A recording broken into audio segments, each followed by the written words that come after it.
Hello friends, good evening. कैसे हैं आप सब लोग? तो जैसा कि आप लोग को सबको पता चल ही गया है कि एनसीईआरटी का जो है वो सिलेबस चेंज हुआ है। तो अब कितना सा चेंज हुआ है, किस किस सब्जेक्ट में चेंज हुआ, क्या क्या चेंज हुआ, इस पे थोड़ा सा डिटेल में बात कर लेते हैं। और फिर जब चेंज हुआ है तो अब हम लोग करेंगे क्या, इस पे भी बात कर लेते हैं। ठीक है। तो देखिए, इसमें क्या है, हम लोग मेन बात करते हैं सीटेट के लिए, क्योंकि हम लोग सीटेट की तैयारी करते हैं। तो सीटेट पेपर 1 और सीटेट पेपर 2 की बात करेंगे। तो पेपर 1 में क्या होता है, आप लोग को एनसीईआरटी का जरूरत कहाँ है, ईवीएस में है ना। तो ईवीएस आप लोग क्या करते हैं, पेपर 1 के लिए ईवीएस जो है वो 3, 4, 5 का ईवीएस बुक पढ़ते हैं, जिसका नाम पहले हुआ करता था आस पास। तो देखिए, इसमें चेंज क्या हुआ है। 5 क्लास का बिल्कुल सेम है, कुछ भी चेंज नहीं हुआ। 4 क्लास का भी बिल्कुल सेम है, कुछ भी चेंज नहीं हुआ है, जो पहले था वही है। ठीक है। 3 क्लास में क्या है कि 3 क्लास में आपका चेंज हुआ है। तो 3 क्लास में क्या चेंज हुआ है ये अभी हम देखेंगे, और उसके लिए क्या करेंगे ये बात करेंगे। अब बात करते हैं पेपर 2 के लिए।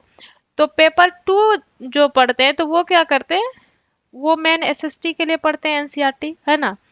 तो एसएसटी के लिए जो एनसीईआरटी पढ़ते हैं उसमें 6, 7, 8 का आप लोग पढ़ते थे इतिहास भूगोल नागरिक, जो एसएसटी के लिए पढ़ते थे। ठीक है, इतिहास भूगोल नागरिक। अब इसमें चेंज क्या हुआ है, 8 क्लास का बिल्कुल भी कुछ भी चेंज नहीं हुआ। जो 1, 2 चैप्टर हटाया था उसका कुछ डिटेल हटाया था, वो डिटेल ऐड कर दिया। 7th क्लास का भी जो है बिल्कुल चेंज नहीं हुआ। जो कुछ डिटेल हटाया था ना, जैसे हम लोग पढ़ भी रहे थे कि गुरु नानक का हटा दिया था डिटेल, कबीर का हटा दिया था। तो जो जो डिटेल हटाया था वो बस उसको ऐड कर दिया। उम्मीद है कि अगले साल जो है 7th का चेंज होगा और अगले साल 8 का भी। और उसी तरह से 4 और 5 का भी हमको लगता है अगले साल ही चेंज करेगा। अभी जो फिलहाल चेंज हुआ है वो 6 का चेंज हुआ है। तो 7th में तो आपको इतिहास भूगोल नागरिक पढ़ाया हुआ है, वीडियो डाला हुआ है फ्री में, वो आप देखेंगे। 8 का भी आपको इतिहास भूगोल नागरिक पढ़ाया हुआ है। ठीक है, फ्री में ही वीडियो है, वो आप देख सकते हैं। 6 क्लास का जो चेंज हुआ है, चेंज क्या हुआ है कि अब आपका जो इतिहास भूगोल नागरिक चलता था वो हटा के अब एसएसटी कर दिया गया। और एसएसटी में क्या किया गया है, इसको अब हम डिटेल में समझेंगे। तो आप लोग पेपर 1 का 3 क्लास जो चेंज हुआ है, और पेपर 2 का ये 3 क्लास का एनसीईआरटी जो चेंज हुआ है, हमारी अद्भुत दुनिया।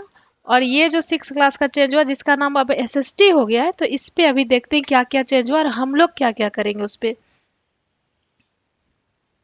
तो देखिए, आप लोग पहले क्या करिएगा, आप लोग जो है ना टेलीग्राम ग्रुप ज्वाइन कर लीजिएगा, लर्न बीस्वीटी टेलीग्राम। यहाँ क्या होगा, आपको सबसे पहले तो सारा बुक, न्यू बुक जो है वो भेज दिए।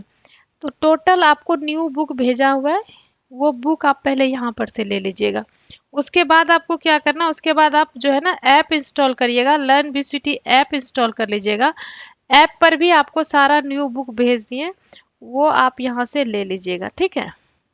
तो सबसे पहले आप यही करिएगा कि टेलीग्राम ज्वाइन करना है, ऐप ज्वाइन करना है, वहां से न्यू बुक डाउनलोड कर लेना है। सारे सब्जेक्ट का 3, 4, 5, 6, 7, 8 सबका एनसीईआरटी डाउनलोड कर लेना है। ठीक है। उसके बाद देखिए, अब हम थोड़ा सा देखेंगे कि ईवीएस में पहले क्या था 3 क्लास में और अब क्या है 3 क्लास में। तो ये ईवीएस का जो आपका ओल्ड बुक था आस पास, उसका ये चैप्टर है, डाल डाल पर ताल ताल पर, ये सब चैप्टर है।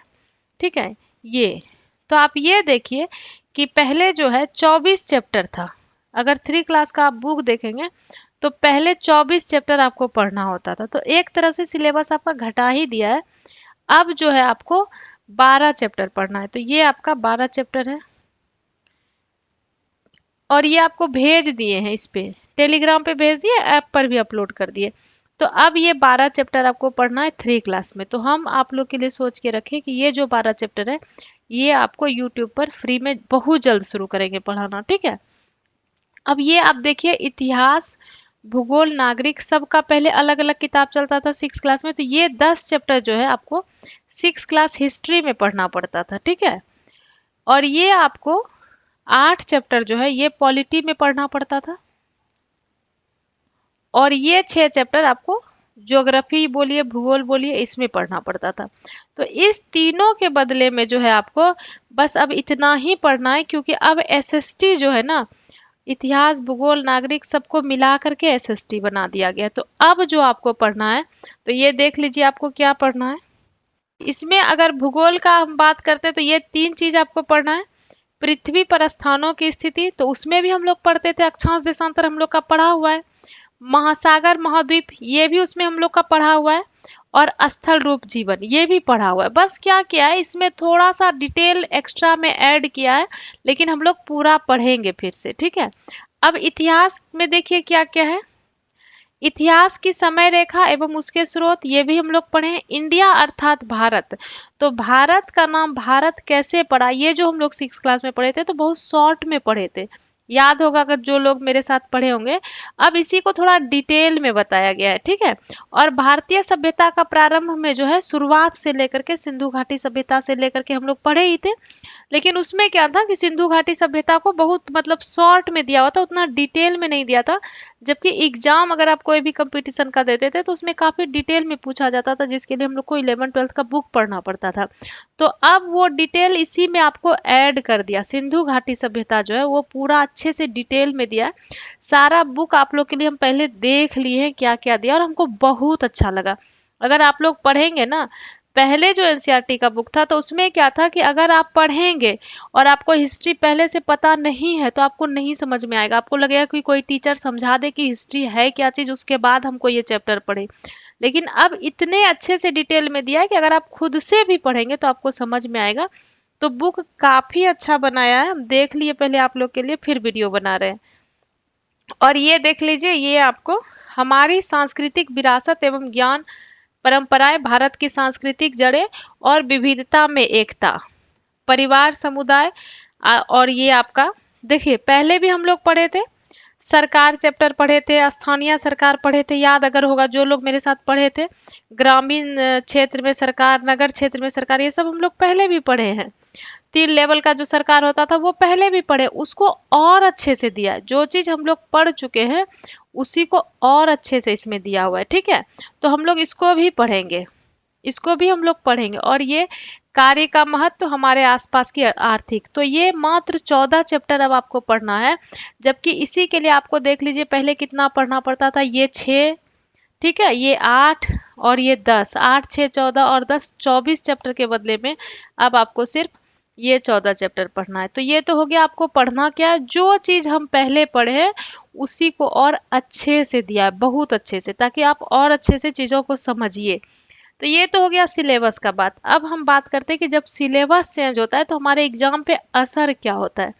देखिए 19 का बुक जो था उसके बाद जो चेंज हुआ, जो 22-23 में बुक आया या फिर 21-22 में जो बुक आया, उसमें क्या किया, हर बुक से 1-2 चैप्टर कम किया। आप लोग देखे होंगे 1-2 चैप्टर हर बुक से हटा दिया था, कुछ कुछ डिटेल जो है वो बुक से हटाया था। लेकिन डिटेल तो हटा दिया, लेकिन क्या हुआ, क्वेश्चन उससे पूछा जा रहा था। जैसे अगर आप लोग को याद होगा कि 2019 का जो इतिहास का बुक है उसमें एक चैप्टर था स्वतंत्रता के बाद।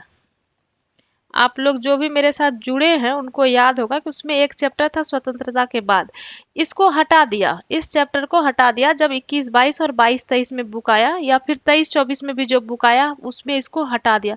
लेकिन इसका क्वेश्चन अभी भी आ रहा है, राज्यों का पुनर्गठन कैसे हुआ और जो भी मतलब आजादी के बाद यहाँ हुआ, इस पे अभी 21 जनवरी को जो एग्जाम हुआ, 21 जनवरी 24 को, उसमें भी क्वेश्चन पूछा, और अभी जो 7 जुलाई को एग्जाम हुआ उसमें भी क्वेश्चन पूछा।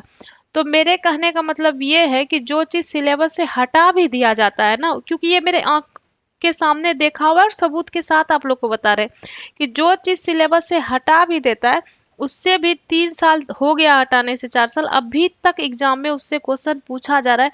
इसलिए आप ये बिल्कुल मत सोचिएगा कि सिलेबस हटा दिया, सिलेबस चेंज कर दिया तो पुराने सिलेबस से नहीं पूछेगा। देखिए 99% जो है ना चांस, वो ये है कि आपका PYQ से ही क्वेश्चन रिपीट होगा।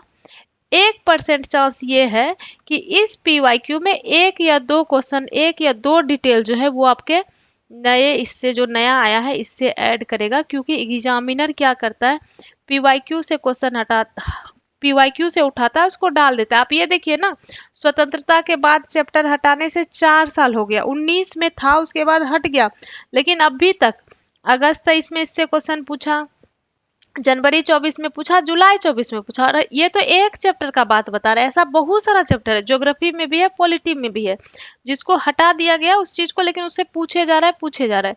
इसलिए एग्जामिनर को चेंज करने में बहुत टाइम लगता है, सिलेबस चेंज हो जाता है, लेकिन एग्जामिनर अभी तक पीवाईक्यू से उठा उठा के देने की आदत है, तो वो देगा। इसलिए आप लोग ये मान के चलिए कि मैक्सिमम चांस है पीवाईक्यू से ही आएगा। एक दो क्वेश्चन जो है वो न्यू सिलेबस से ऐड होगा, लेकिन हम लोग पुराना सिलेबस कंप्लीट कर चुके हैं, पढ़ चुके हैं, तो एक्स्ट्रा में अब हम लोग क्या करेंगे, नया सिलेबस भी पढ़ेंगे। और इसके लिए हम आप लोग को यूट्यूब पर ही क्लास लेंगे। क्लास 6 हिस्ट्री, हिस्ट्री तो अब इसको मत बोलिए, क्लास 6 एसएसटी बोलिए, और क्लास 3 ईवीएस का। ठीक है, तो आप लोग को क्या करना है, आप लोग को ऐप तो आप लोग इंस्टॉल कर ही लेंगे, टेलीग्राम ज्वाइन कर ही लेंगे। ऐप पर जो है सिर्फ 99 में आपको मिलेगा 41 सेट पेपर 1 का पीवाईक्यू। तो पीवाईक्यू आप ले लेंगे, क्योंकि मैक्सिमम क्वेश्चन पीवाईक्यू से ही रिपीट होता है। सिलेबस चेंज हुआ भी है तो 1-2%।